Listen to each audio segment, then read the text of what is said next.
Hello students, good morning. आज का हमारा टॉपिक है Gauss's law. Gauss's law and its proof. ये पहले लॉ समझेंगे कि लॉ क्या है और फिर उसका प्रूफ देंगे। According to Gauss's law the net electric flux phi, electric flux को किससे डिनोट करते हैं? फाई से। तो इस लॉ के अकॉर्डिंग फाई है through any cross surface is equal to the product of net charge inside the surface and 1 upon epsilon naught. यानी कि किसी भी क्रॉस सरफेस के थ्रू टोटल इलेक्ट्रिक फ्लक्स जो है वो नेट चार्ज यानी कि Q और 1 अपॉन एप्सिलॉन नॉट के प्रोडक्ट के इक्वल होता है। देखो, जनरली हमने इलेक्ट्रिक फ्लक्स क्या पढ़ा था? पहले हमने डिस्कस कर चुके हैं इलेक्ट्रिक फ्लक्स का।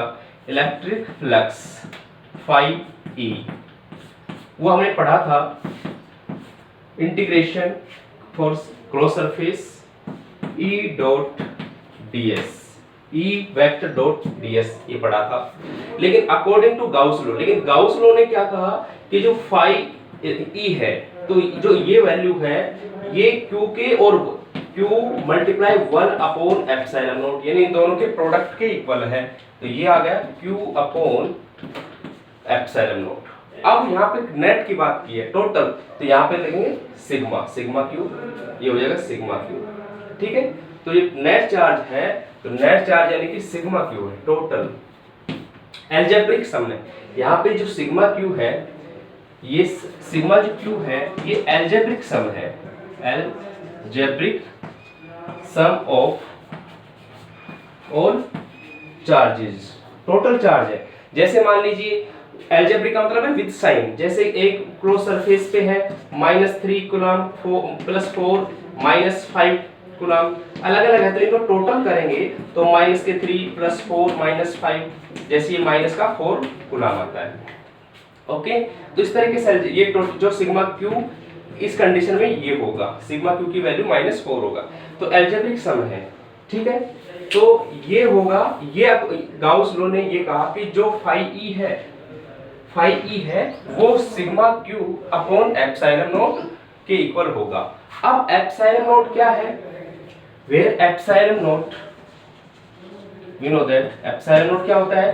परमिटिविटी। क्या होता है? Permittivity for vacuum, for vacuum. ठीक है, तो एयर और वैक्यूम के लिए परमिटिविटी है 8.857 into 10 raised to the power -12 और ये हो जाएगा coulomb square upon newton metre square, ये इसका यूनिट हो जाएगा। तो ये परमिटिविटी है। अच्छा, अगर ये तो वैक्यूम के लिए था, वैक्यूम के लिए इलेक्ट्रिक फ्लक्स था। सेम इसी तरह अगर कोई मीडियम हो, वैक्यूम के अलावा कोई मीडियम हो, तो यहाँ पे लिखेंगे for any dielectric medium instead of air and vacuum, यानी कि एयर और वैक्यूम के अलावा कोई मीडियम है तो उस कंडीशन में क्या होगा? उस कंडीशन में जो फाई होगा, फाई ई इलेक्ट्रिक फ्लक्स हो जाएगा उसका कितना? Sigma q upon epsilon m, m for you medium हो जाएगा। ये हो जाएगा मीडियम के लिए, किसके लिए हो जाएगा? मीडियम के लिए, और ये हो जाएगा यहाँ पे वैक्यूम के लिए। ठीक है, ये है गाउस लॉ। अब देखो गाउस लॉ के कुछ पॉइंट्स हैं। गाउस जो लॉ है यानी कि electric, according to Gauss law electric flux doesn't depends upon the mass, यानी किस पे डिपेंड करता है? ओनली नेट चार्ज पे करता है और मीडियम पे करता है। ना तो सरफेस पे करता है, ना इसके साइज पे करता है, ना शेप पे करता है, ना ही मास पे करता है। ये केवल डिपेंड करता है तो मीडियम पे करेगा यानी कि परमिटिविटी है, और नेट चार्ज पे डिपेंड करता है। अगर कोई डाइपोल है तो डाइपोल में हमें पता है कि नेगेटिव और पॉजिटिव यानी कि दो अपोजिट चार्ज होते हैं। तो उस कंडीशन के अंदर उसके अंदर नेट चार्ज कितना होगा? टोटल जो नेट है -q + q कैंसिल आउट हो जाएंगे 0, और टोटल यहाँ पे इलेक्ट्रिक फील्ड तो क्रिएट होगा लेकिन वहां पे उस कंडीशन के फ्लक्स की वैल्यू क्या होगी? 0 होगी। ठीक है, तो उसके बाद ये है गाउसीज लॉ। जो सरफेस यानी कि क्रॉस सरफेस पे होता है, तो जो जिस सरफेस पे गाउस लॉ एक्सपेरिमेंट हो रहा है गाउस लॉ का, उस सरफेस को हम कहेंगे गाउसियन सरफेस। कौन सरफेस कहेंगे हम उसको? Gaussian surface. यानी कि जो सरफेस है जिस पे गाउस लॉ अप्लाई कर रहे हैं, एक्सपेरिमेंट कर रहे हैं गाउस लॉ का, तो वो होता है गाउसियन सरफेस। ठीक है, तो अकॉर्डिंग टू गाउसियन लॉ यहाँ पे जो फ्लक्स है उसकी value sigma q upon epsilon naught के होता है, परमिटिविटी इन दोनों के रेशियो के बराबर। यहाँ पे प्रोडक्ट की बात की तो प्रोडक्ट इसका और इसका। ठीक है, तो इसके अकॉर्डिंग ये केवल डिपेंड करता है, फ्लक्स डिपेंड करता है नेट चार्ज पे, यानी कि total algebraic sum of charge और परमिटिविटी ऑफ एनी मीडियम या वैक्यूम उसके लिए। ठीक है, अब ये देखिए, अब इसमें इसका प्रूफ देखिए, ये तो था गाउस लॉ। ठीक है, गाउस लॉ, और अब इसके बाद इसका प्रूफ है।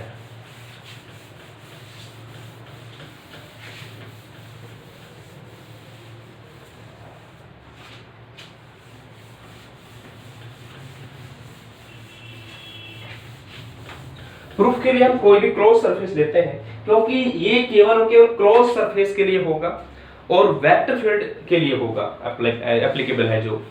तो यहाँ पे हम कोई भी क्लोज सरफेस मानते हैं, जैसे मान लीजिए ये हमारा कोई भी क्लोज सरफेस है, ये पॉइंट O है और ये यहाँ से ये इसका सॉलिड एंगल है, सेंटर से लेके ये जो डायरेक्शन है वो इलेक्ट्रिक फील्ड की है, जैसे ई वेक्टर की है। यहाँ से इस सरफेस के जो परपेंडिकुलर था एरिया, जो वेक्टर था वो है ds वेक्टर। ये इसके अंदर सॉलिड एंगल है, solid angle at whole close surface, whole close surface. तो होल क्लोज सरफेस है और जिसकी वैल्यू जो ये होगा, जिसकी वैल्यू होती है 4 पाई। किसमें होती है? 4 पाई। अच्छा, उसके बाद देखिए, उसके बाद इसके अंदर प्रूफ कर रहे हैं, तो सबसे पहले हम स्टार्टिंग करेंगे। We know that electric field की जो वैल्यू होती है E vector equal to 1/4 pi epsilon naught, 1/4 pi epsilon naught Q upon R square और R कैप।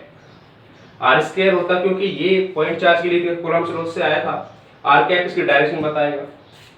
ठीक है, ये और जो फाई है, फाई जो होता है डी फाई के होगा, डी फाई यानी कि एक सेक्शनल इलेक्ट्रिक फ्लक्स होगी, तो ये सरफेस के लिए। और डी फाई की जो वैल्यू होती है, डी फाई का ई डॉट ds होगा, तो यहाँ पे क्या होगा? ई डॉट ds, ये हो जाएगा। अब ये डॉट प्रोडक्ट है, क्या ये डॉट प्रोडक्ट? तो डॉट प्रोडक्ट में यहां से चेंज करेंगे तो ये होगा क्रॉस सरफेस के लिए E ds cos of theta.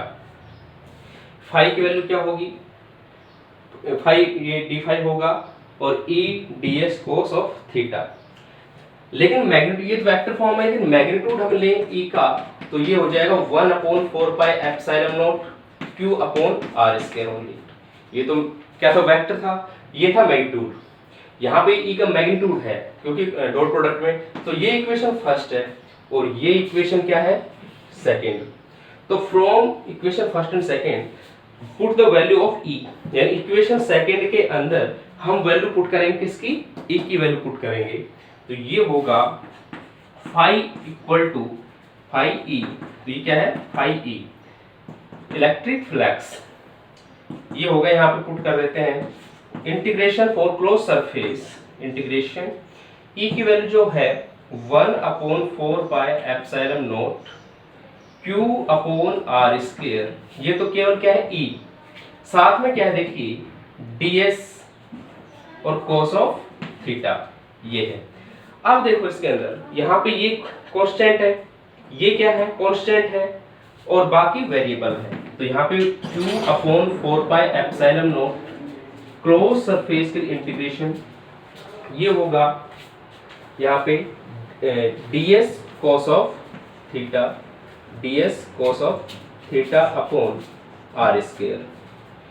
अब इंटीग्रेशन जो है क्लोज सरफेस के लिए ds upon cos of theta, यही इसको समझिए अलग से, ये जो होता है integration ds upon cos of theta r square, तो यही होगा d ओम। इसको सॉलिड एंगल को लिखते हैं, ये जो वैल्यू है ये d ओम है, d ओम इंटीग्रेशन, और ये सॉलिड एंगल है जो पहले डिफाइन किया था सॉलिड एंगल, तो इसी की वैल्यू थी ये d ओम, यही था 4 पाई।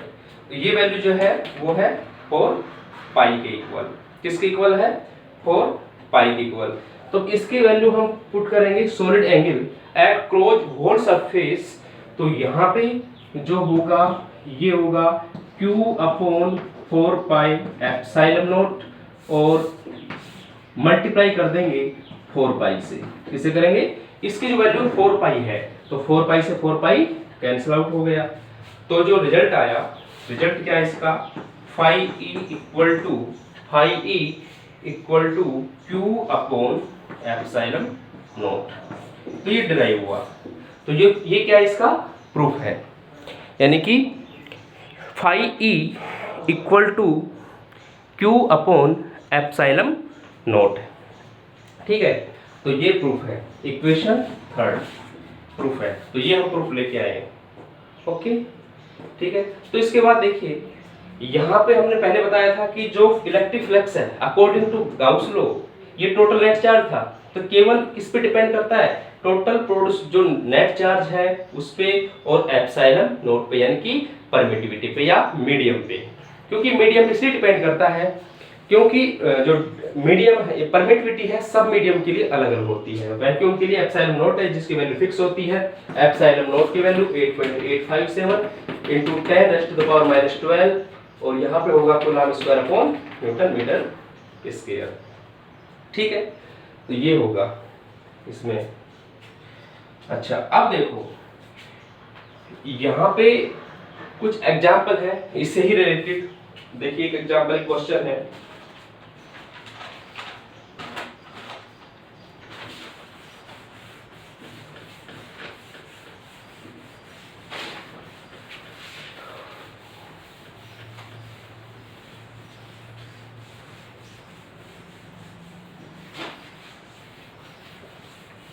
एक न्यूमेरिकल है, इसके बेस पे न्यूमेरिकल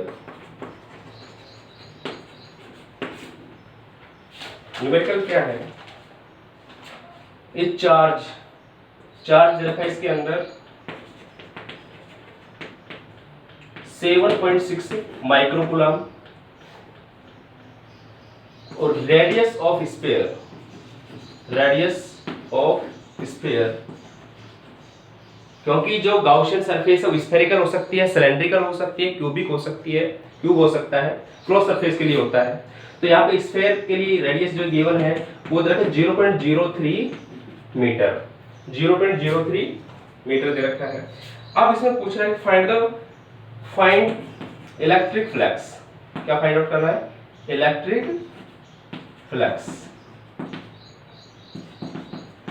फ्लक्स यानी कि फाई ई हमें फाइंड आउट करनी। साथ साथ ये बताना है कि अगर इसकी रेडियस डबल कर दें, किसकी? स्फीयर की, तो फ्लक्स क्या चेंज होगी? मतलब अनचेंज रहेगी या चेंज होगी तो कितनी होगी? तो वो देखते हैं हम। तो सबसे पहले फाइंड आउट क्या करेंगे? Electric flux. देखिए, अकॉर्डिंग टू, आप सॉल्यूशन करेंगे इसके अंदर, अकॉर्डिंग टू गाउस लॉ, मैंने पहले बताया था गाउस लॉ होता है वो क्रॉस सरफेस पे अप्लाई होता है, और जो सरफेस है वो सिलेंड्रिकल हो सकती है, स्फेरिकल हो सकती है, क्यूब हो सकता है। ठीक है, तो यहाँ पे स्फीयर है। तो गाउस लॉ के अंदर जो फ्लक्स अभी बताया था हमने, electric flux equal to Q upon epsilon naught, और ये वैक्यूम के लिए है। तो अब इसमें जो एप्सिलॉन नॉट की वैल्यू है वो हम जानते हैं, एप्सिलॉन नॉट की value 8.857 into 10 raise to the power -12, और यहाँ पे coulomb square upon newton metre square. ठीक है, परमिटिविटी होती है जो वैक्यूम के लिए ये फिक्स होती है। अब वैल्यू पुट करें, यहाँ पे जो 7.6 माइक्रो कुलाम है तो इसको चेंज करें कुलाम में, 7.6 इंटू 10⁻⁻⁶ माइक्रो को चेंज किया तो ये हो जाएगा कुलाम। तो वे वैल्यू पुट कर दीजिए, तो 7.6 इंटू 10⁻⁻⁶, यहाँ तो कुलाम है, और ये जो वैल्यू है एप्सिलॉन नॉट की 8.857 इंटू 10⁻⁻⁻12, और देखो इसकी यूनिट कुलाम थी तो इसकी यूनिट क्या है, coulomb square upon newton metre square. देखो यहाँ पे जो -6 है तो ये माइनस का 12 है, तो ये जो बना 7.6 अपॉन 8.856, ये तो क्या है डिजिटल। अब इसके अंदर जो 10 की पावर -6 है तो 10 की पावर -6 में प्लस क्या हो जाएगी 12, और यूनिट की बात करें तो ऊपर कुलाम है नीचे कुलाम स्क्वायर है तो नीचे बचेगा कुलाम, और ये ऊपर चला जाएगा newton metre square upon coulomb, और ये 10 की पावर जो रह जाएगी ये कितनी हो जाएगी +6 रह जाएगी, कितनी रह जाएगी +6 रह जाएगी।